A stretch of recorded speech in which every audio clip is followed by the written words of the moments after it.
Hello friends, we already completed our second chapter, Health and Diseases. Today we will going to start our third chapter, that is Force and Pressure. Hello students, last period we saw about contact and non-contact forces. Today we will going to study about balanced and unbalanced force and inertia. So what is balanced force? What is unbalanced force? For that purpose you have to done one activity which is given in your textbook. Take a cardboard box, tie thick string to its two sides and keep it on a smooth table as shown in figure. एक box खोकं घ्यायचे आकृतीत दाखवल्याप्रमाणे, त्याच्या दोन्ही बाजूला दोरी बांधायचे आणि एका गुळगुळीत टेबलावर ते ठेवून द्यायचे. Tie weighing pans of equal masses to the two ends. त्या दोऱ्याच्या दोन्ही बाजूला काय म्हणतो वजन बांधायचे आणि म्हणजे दोन पारडे दोन म्हणतो ना आपण, पारडी बांधायचे त्याच्या दोन्ही टोकांना आणि दोन्ही पारड्यामध्ये समान वस्तुमानाचं वजन टाक. Keep equal masses in both the pans. दोन्हीकडचं वजन कसं हवंय? समान. The box does not move on the table. Why box does not move on the table? Because the mass in two pans is equal, hence the gravitational force act on both the pans is also equal. दोन्हीवर कार्य करणारं गुरुत्वबल समान आहे कारण वस्तुमान दोन्ही पारड्यातलं समान आहे. This means balanced force act on the box. म्हणजे संतुलित बल कार्य करते का? तर दोन्हीकडे वस्तुमान समान आहे, त्यामुळे equal gravitational force act on both the pans. With effective force equal to 0 as these are acting in opposite direction. Direction जे यांचे आहे ते कसे अपोजिट आहे. जर सेम फोर्स अप्लाय असेल but in opposite direction then resultant force is 0.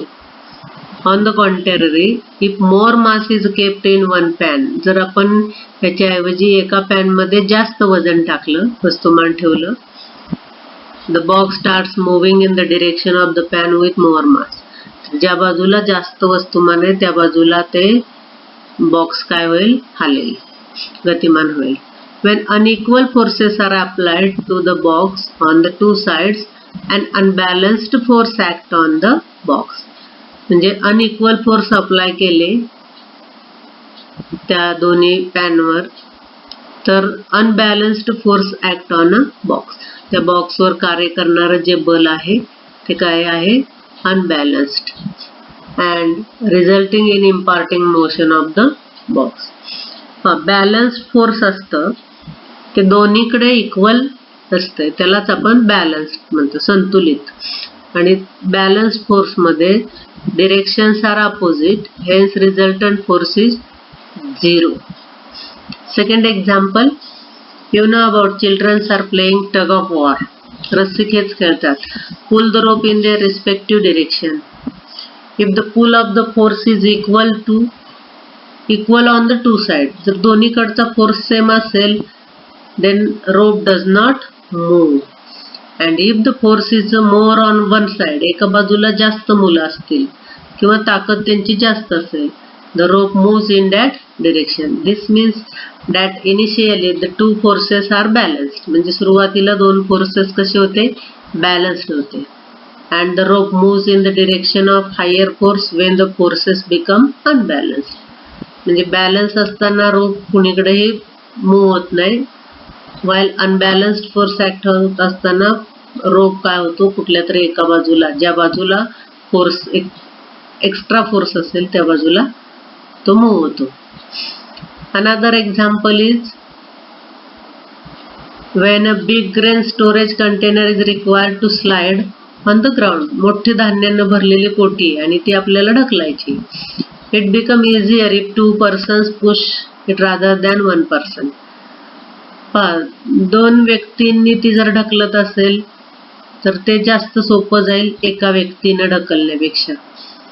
When the force is applied by both in the same direction, म्हणजे एकाच दिशेने ढकलत आहेत, the movement is easy. And you may have experienced this. या सगळ्या उदाहरणांवरून आपल्याला काय लक्षात येतंय, तर जेवढं तुम्ही फोर्स जास्त लावाल तेवढं त्या दिशेनं त्या वस्तूची गती म्हणजे काय होते, वाढते. Means if several forces are applied on the object in the same direction, a force equal to their addition act on that object. म्हणजे एका व्यक्तीनं ते ग्रेन कंटेनर ओढण्यापेक्षा किंवा ढकलण्यापेक्षा 2-3 व्यक्तींनी ओढला तर जे अप्लाय होणारा फोर्स आहे ते तिघांच्या फोर्सच्या ऍडिशन इतकं असतंय. Hence, if several forces are applied, म्हणजे खूप फोर्सेस अप्लाइड होत असतील on an object in the same direction, एकाच दिशेनं, तर force equal to resultant force किती असणार, equal to their addition act on that object. Second, if two forces are applied on the object in direction opposite to each other, दोन forces, दोन बल जर एखाद्या वस्तूवर कार्य करत असतील पण त्यांच्या दिशा विरुद्ध असतील, then force equal to their difference acts on the object. तर अशा वेळेला लावलेलं बल हे त्या दोन्ही बलांच्या फरका इतकं असतं. As force is expressed in magnitude as well as direction, force is a vector quantity.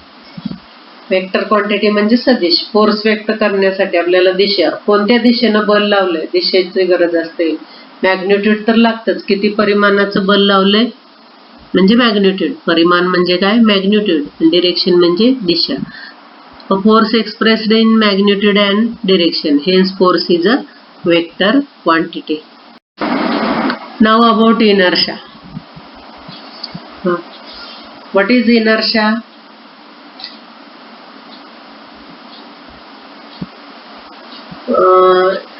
एक ऍक्टिव्हिटी करून बघायची. Take a post card. Easily घरामध्ये करता येईल. Do this activity at your home. Take a post card and keep it on a glass. एक post card घ्यायचं किंवा post card साईजचं एखादा कार्डबोर्डचा तुकडा घ्यायचा रेक्टँग्युलर शेपमध्ये, म्हणजे पोस्ट कार्ड रेक्टँग्युलर असतं, आणि ते ग्लासवर ठेवायचं आणि त्या कार्डवर एक 5 रुपीजचं कॉइन ठेवायचं आणि हळू स्किलफुली पुश द कार्ड. असं कार्डला एक टिचकी मारायची. कार्ड होतं गतिमान, म्हणजे and the coin straight away falls in the glass. Why किंवा how this happens? The reason behind this is inertia. We have seen that an object changes its state of motion due to force. जे गतिमान अवस्था असते एखाद्या वस्तूची ती का change होते, तर due to applied force. And in the absence of force, जर फोर्स लावलं नाही, then object exhibit a tendency to remain in the existing state of motion.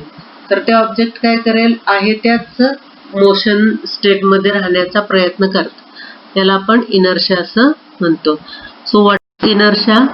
The tendency of an object to remain in its existing state is called its inertia. Definition विचारतात इनर्शियाची. इनर्शियाला मराठीत आपण जडत्व म्हणतो.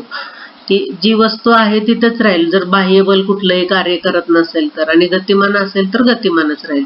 The tendency of an object to remain in its existing state is called as its inertia.